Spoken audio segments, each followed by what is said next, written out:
Question 2. ABC prompts us to laugh, sometimes uncomfortably, at the painful or awkward experiences of certain characters.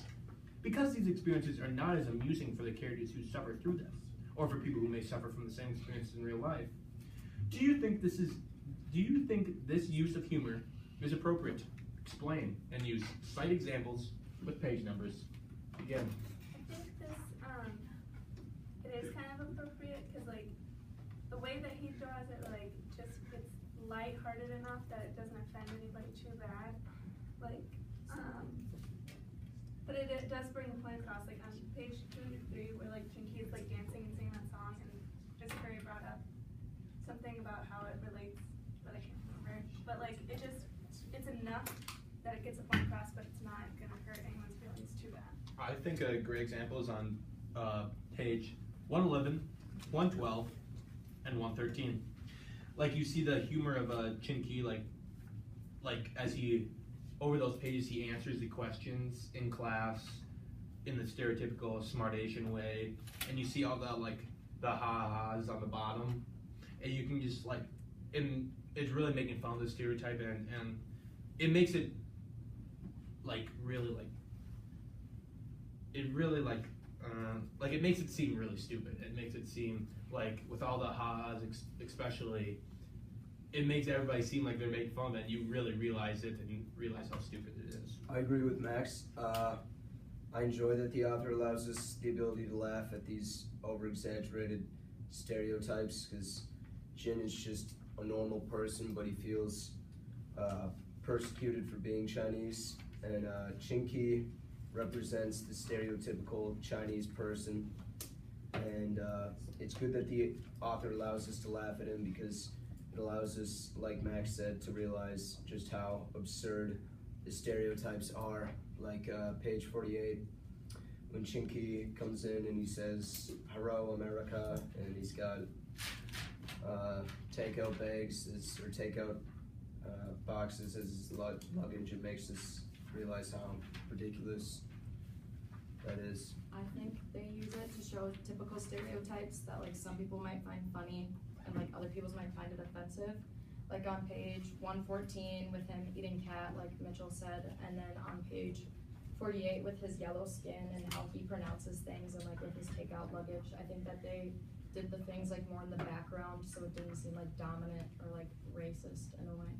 Yeah, like I think in a sense like it's appropriate. I really agree with what everyone's been saying. How it makes it seem really ridiculous, some of these like stereotypes with all the jokes they're doing. It didn't really ever like dawn on me before though, like how ridiculous some of them are. Like page 120 has like several jokes where he says he has to find a girl to have children with and bind her feet. Like I mean it was funny, but like at the same time it's so ridiculous, and it really surprised me. But I think that's really good in the story, since without like that reminder or whatever, I wouldn't really have ever come to that thought. Yeah, I think Liz explained it perfectly at the start. How it's like, it's all like so ridiculous to the point where no one like, you can't really take some of the stuff seriously. Like on page 43 when it's everyone rubs Chinky, how like the pronunciation and everything, and like that's just ridiculous. Let me stop. Hold on. I just want to make it clear. You can talk as many times as you want per question. I mean, I'm not saying you can talk once, respond once. That was an example. I just want to make sure you got that. Okay. So, if you're like we are over there, you got plenty of time, right? You should be pretty relaxed. Nobody's all right. That's the main thing. I'm going to think a little bit, find some examples. Don't monopolize. I just want to make that clear. Time's talking though, right? That's how I'm going to count. If you talk 15, that's fine. We've had plenty of time to have silence and people jump in, so it's pretty relaxed. So I want the conversation to keep on going. I want to see how this goes. I'm trying something new. My guess is I probably could have said 30. All right, but we'll leave it at 25. So, but yeah, I want you to really set examples, and you can ask questions of each other and that kind of stuff. Just have a good discussion, okay? Alright, Tony, What? You're on video. that's fine, I know that. Alright. Alright, thank you. Going off of that, we also watched like countless videos like in class about like the quiz team and then the auditions, which I think if you were in that situation, I feel like it's different because like there's a lot of pressure on you to stand up, and like obviously it's gonna be harder for people to stand up in those certain situations when the two hired actors were just like drilling these people. And like I think the kids that were in it were capable of standing up, but I feel like they were like under too much pressure, and like it just happened so fast, like they didn't even know like what happened. So I think like I don't know, I guess what I'm trying to say, like if like, do you think there's like a better way to go about like teaching your kids about these stereotypes rather than just like reading about them or seeing them on TV? Well, I think the graphic novel does a good job. I think like they've had like examples, like there's some book like called like Mouse or something like that, where it's about those mice that like experienced the Holocaust, but it's all a bunch of mice, and that's like a good way to get it across to children, because you can't really teach them stuff like through a book and stuff like that, because I don't think they'll pay much attention to it, or have not that they won't understand it, just like it wouldn't be that interesting to them. So I think the humor and the being in a graphic novel medium works good.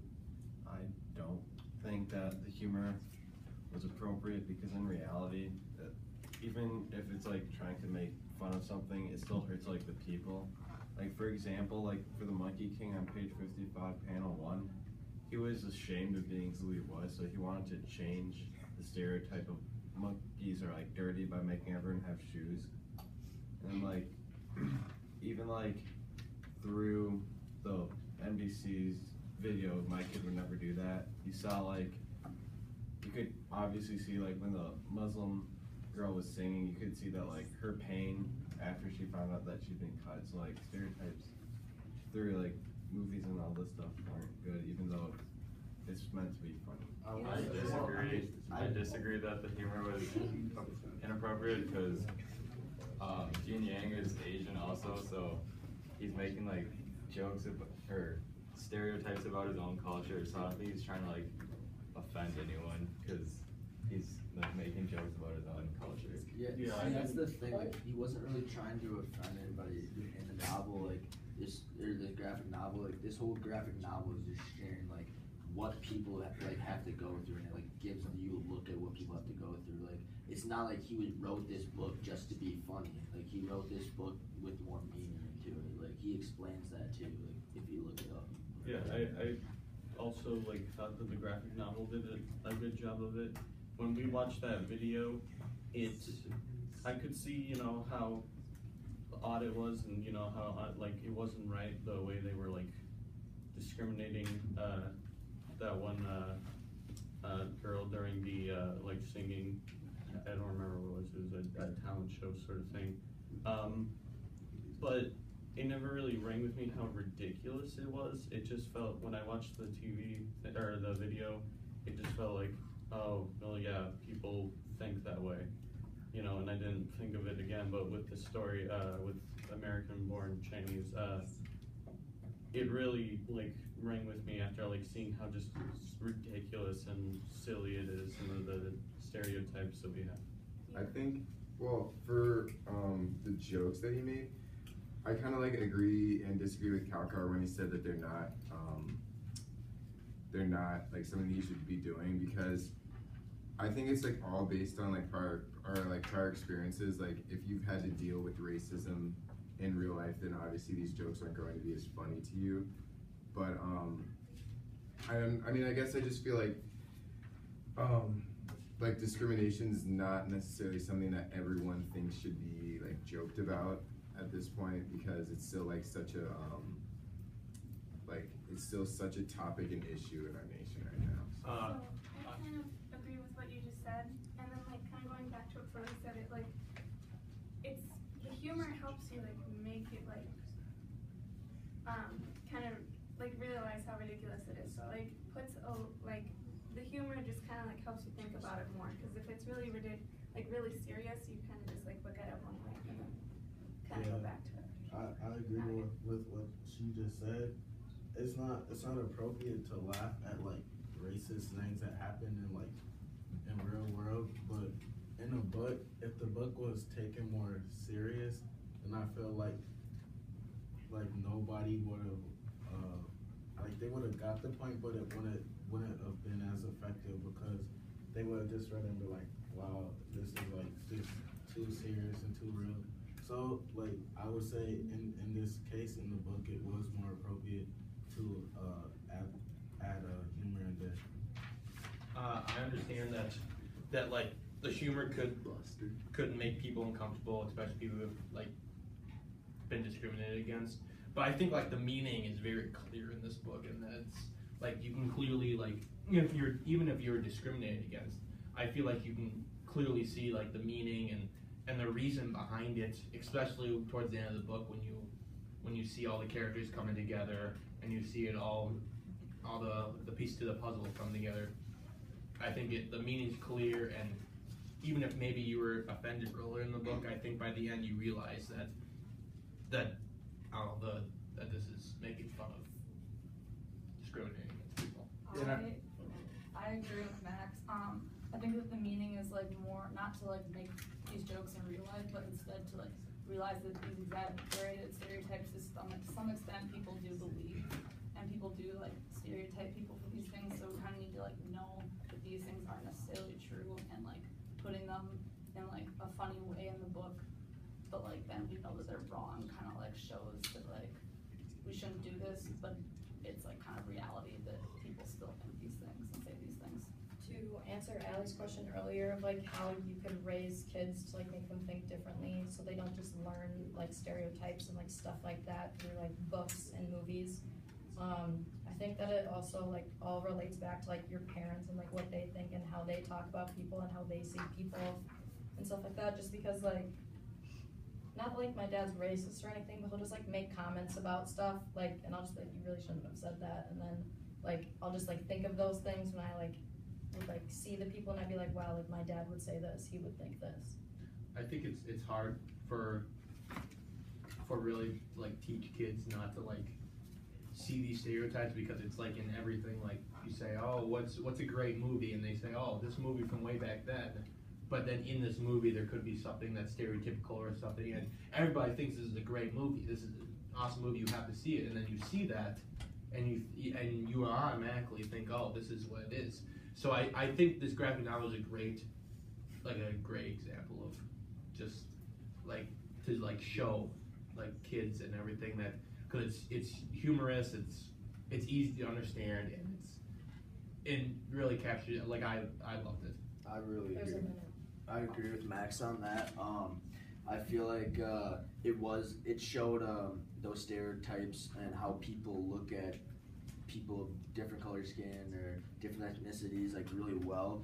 I mean, I've never really like seen. I feel like it did a better job than that show that we watched about the singers and the show and the game show, because it gave people a better look into actual people's lives. Like that was just a small little bit, but this gives you like a better look into their lives. I agree. I think you like taught it in like a simplified way. It's kind of like back to like what Drew was talking about. How when you like teach kids, you need to teach them in a simplified way that they can understand it. Like in that video we watched when the lady was trying to teach her class about discrimination, and she used like eye color instead of like skin color so they can understand it better. I thought that was smart. Okay, it's fine.